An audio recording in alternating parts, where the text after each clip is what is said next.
ساکن شهر باختر جورابای قربانوفی 65 ساله هنرمندی ماهر می باشد. او نفقه‌خور هم باشد. برای پیشبرد روزگار در ترمینال مسافرکشانی با اجرای فرمایش‌های گوناگون اساساً به آماده نمودن نوشتجات‌ها در روی سنگ مشغول می باشد. هنری والا و ذوق و ذکاوت امک جورابای باعث گردید که او به بافتن توپ دستدوز فوتبال بازی پردازد. کاری که این امک می کند واقعاً هم عجیب است، زیرا به شکل دراری چرم و دوخت دستی توپ کاری سهل نیست. برای اجرای این کار دشوار استاد جورابای بعد از جستجوی‌های زیاد از کتاب و دیگر سرچشمه‌ها برای به طلبات استانداردی جوابگو آماده نمودن توپ با استفاده از چرم و دیگر لوازمات‌های بلندصفت کار را شروع نمود. اینک 1 سال می شود که جورابای قربانوف در وقت‌های خودگیش توسط دستان پرجازش توپ می بافد. دوام سال توانسته است 17 دانه توپ‌های گوناگون اندازه را برای فوتبال آماده نماید که الکی خریداران خود را پیدا کرده است. برای همین ساختن من قریب 1 سال گشتم.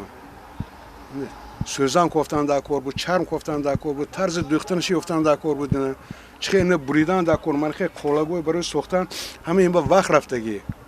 این همیشه دستی ساختگی، اینقدر قالب انیق نه. 6 کنجا چخه ساختن ممکن. هر روی این ساخته هم اینو من ساختگی. این همیشه خود به خود رنگ پولبینا باشدگیش نه.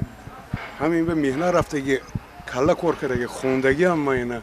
خب چند سال شد وقت تو بافی مشغولی؟ 1 سال شد این کار بکن. استفاده میبرن؟ استفاده میبرن، میخرن، بچه ها خریداستیم. همین تو چقدر ارزش دارن؟ همین حساب مزد مهنتی من که حساب کنم 150 سوم میشه. چون که من چرم قیمته. اگر چرم چقدر مود ارزان باشد با همین ارزان میغلطه. ارزش اصلی همین توپ اصلا چرم و مهنت. یک دیگرش بخدا مهنت. من یک تا کلی مثال بگیرید اگر 2 توپ میرسه 10 سومونه. همین رشته ما غلطه گرفتم 30 سوم. من 12 تا توپ داشتم ولی تمام شدگیش نی. ولی بو هست.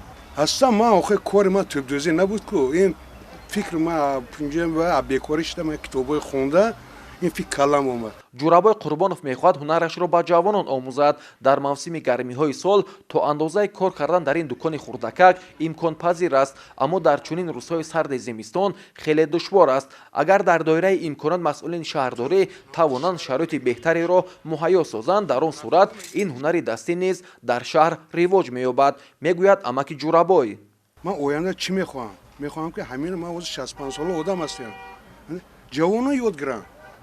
یک جو باشد مثال به حکومت شهر، حکومت ولایت می یگان دستگیری کنه، یگان جو تشکیل کنه. این کارا کردن ممکن. با بغیر از این میدونید چی کارا کردن ممکنه. کار دیگر که تور هست است کو از استادیوم‌های خرد هم حولی‌ها به ساختوستیان کو. حولی‌های اتاجو به حولی‌ها به ساختوستیان. هم با تور ساختن ممکن.